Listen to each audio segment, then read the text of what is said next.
Assalamualaikum warahmatullahi wabarakatuh. Waalaikumsalam warahmatullahi wabarakatuh. Waalaikumsalam Waalaikumsalam warahmatullahi warahmatullahi wabarakatuh. wabarakatuh. Baiklah, di sini kami dari kelompok Otavok Kekar Gacor. Kami ingin memaparkan materi dari hasil kerja kelompok kami mengenai mata kuliah terminologi hukum asing, yaitu membahas mengenai civil law atau hukum pidana. Eh, Sebelum itu, izinkan saya untuk memperkenalkan anggota dari kelompok kami terlebih dahulu, yaitu saya sendiri selaku moderator, yaitu Muhammad Agung Juniansyah. Selanjutnya adalah Akila Hoiruniswa, Nabila Sari, Muhammad Septiansyah, Prima Adrian, Nadila Oktavia Dwi Putri, Era Erliana, Ataila Alfian Zulkarnain, Ines Solati, dan Nofriansa.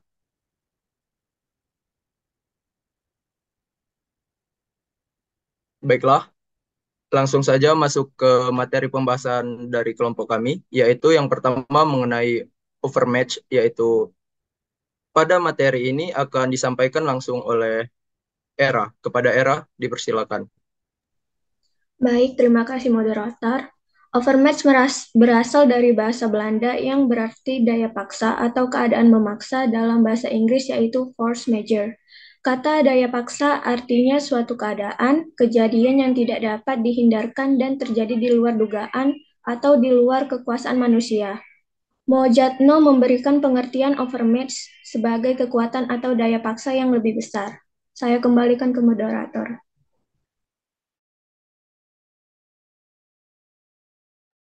Baiklah, terima kasih kepada Era. Selanjutnya mengenai penerapan dari overmatch yang mana pada materi ini akan disampaikan langsung oleh Nabila Sari. Kepada Nabila, dipersilakan. Terima kasih moderator. Penerapannya ada di UKHUAP, ada di pasal 48 yang berbunyi, barang siapa melakukan perbuatan karena pengaruh daya paksa atau overmatch tidak dipidana. Dan pasal 49 ayat 1 dan 2.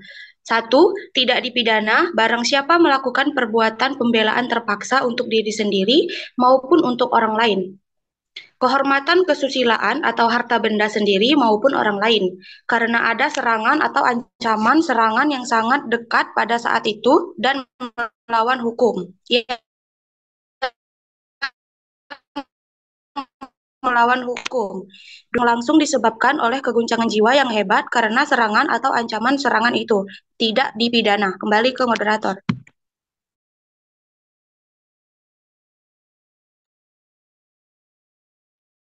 Baiklah, terima kasih kepada Nabila Sari. Selanjutnya mengenai contoh penerapan dari overmatch yang mana pada materi ini akan disampaikan oleh Prima. Kepada Prima, dipersilakan. Selanjutnya ada contoh kasus dari Overmah. Ada pada putusan PN Surabaya nomor 4072 garing PIDB garing 2011 garing PN SBY dan penghapus pidana karena pembelaan terpaksa pada putusan PN Donggala nomor 32 garing PIDB garing 2021 garing PN DGL. Majelis Hakim memutuskan bahwa terdakwa 3 tidak secara sah dan meyakinkan menurut hukum melakukan tindak pidana penyalahgunaan narkotika karena dia menggunakan sabu-sabu dalam keadaan terpaksa atau overmah. Maka ada alasan pemaaf yang dapat menghapus tanggung jawab pidana sesuai pasal 48 KUHP. Karena itu, Majelis Hakim Pengadilan Negeri Surabaya membebaskan terdakwa 3 dari segala dakwaan. Selanjutnya, saya kembalikan pada rekan saya. Baiklah, terima kasih kepada Prima atas penjelasannya. Selanjutnya kita akan masuk ke materi yaitu mengenai reckless sharing. Yang mana pada materi ini yaitu yang akan menjelaskan mengenai asal-usul ini akan dijelaskan oleh Akila. Kepada Akila, dipersilakan. Request. Terima kasih moderator atas kesempatannya. Request ring berdasarkan KBBI, request ring memiliki definisi pengembalian kepada masyarakat atau kepada kehidupan yang biasa. Maksudnya adalah seperti memberi bantuan kepada orang-orang yang baru keluar dari penjara Mengawasi orang yang dihukum dengan syarat dalam artian luas istilah ini dapat diartikan sebagai proses menjernihkan, membetulkan, dan meluruskan segala sesuatu yang telah tercemar atau kotor. Sedangkan dalam artian khusus, dikenal sebagai proses membina, membimbing, dan meluruskan orang-orang yang tersangkut perkara hukum. Peranan dan eksistensi reckless ring terdapat dalam KUHP pidana yang telah dipersiapkan sejak tahun 1915. Dr. Louis Dekker dan kawan-kawannya mengimplementasikan gagasan reckless ring seperti dimaksud KUHP pidana untuk menggunakannya secara maksimal bagi kepentingan rakyat, khususnya para terhukum yang mendapat keadilan.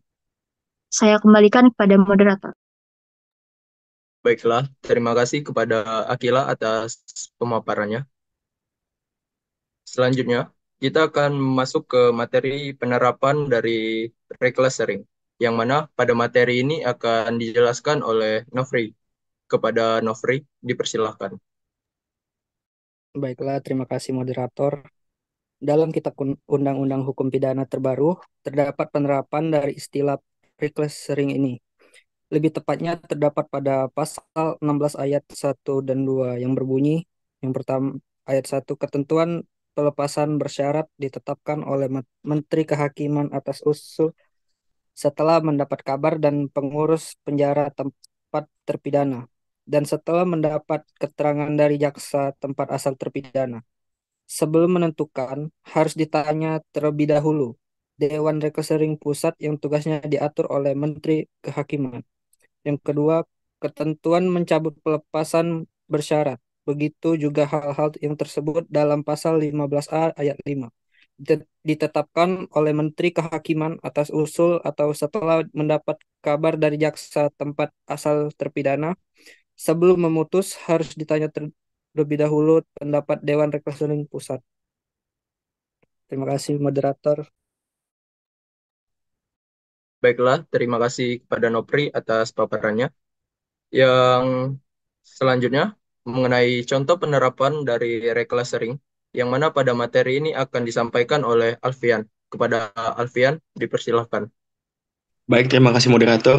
Contoh penerapan reclassering dapat dilihat pada kasus pelaku kekerasan terhadap anak yang diberikan hukuman perjanjian. Dalam kasus ini, pelaku kekerasan diberikan peluang untuk menerima bantuan pendidikan dan keterampilan kerja, yang diharapkan dapat membantu mereka mengubah dirinya dan mengembalikan citra manusia kepada fitrahnya.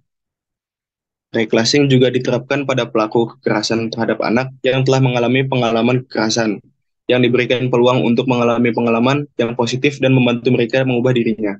Saya kembalikan kepada moderator. Baiklah, terima kasih kepada Saudara Alfian. Selanjutnya kita akan memasuki materi mengenai Strafbarfeit, yang mana asal-usul dari Strafbarfeit ini akan disampaikan oleh Nadila. Kepada Nadila, dipersilahkan. Terima kasih moderator. Strafbarfeit berasal dari bahasa Belanda, terdiri dari 3 kata, yaitu straf, bar, dan feit. Straf diartikan sebagai pidana dan hukum, bar diartikan sebagai dapat dan boleh, sedangkan feit diartikan sebagai tindak, peristiwa, pelanggaran, dan perbuatan, atau yang biasa dikenal dengan delik, yaitu perbuatan yang dapat dikenakan hukuman karena merupakan pelanggaran terhadap undang-undang atau tindak pidana. Kembali ke moderator.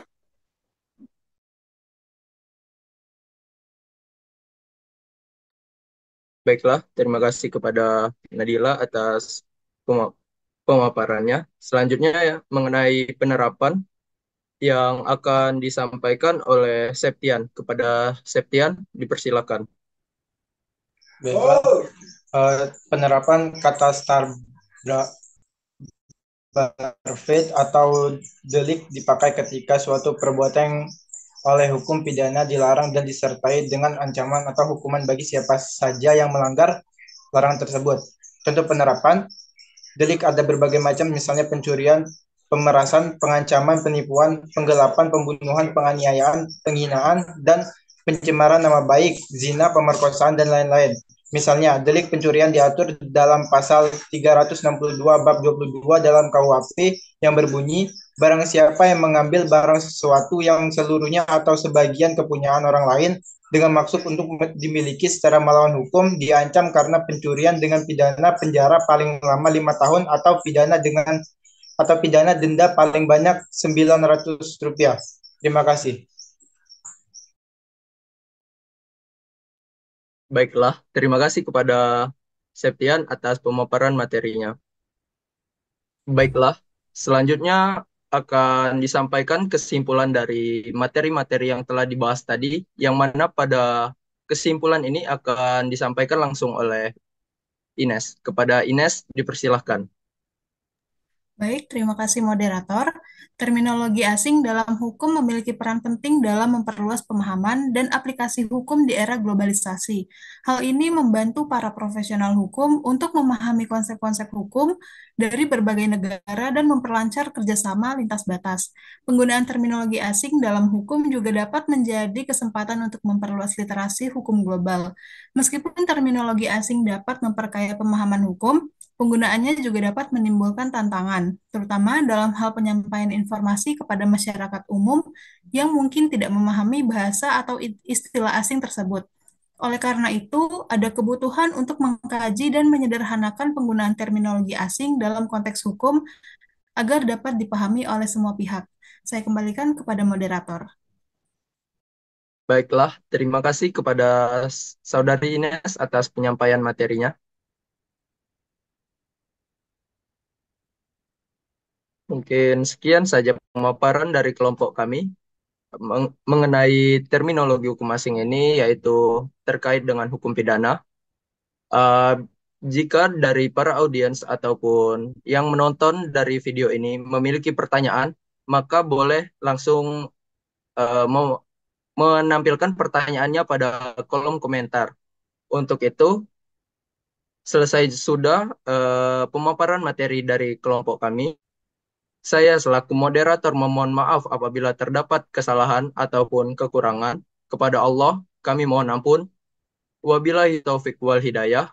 Wassalamualaikum warahmatullahi wabarakatuh.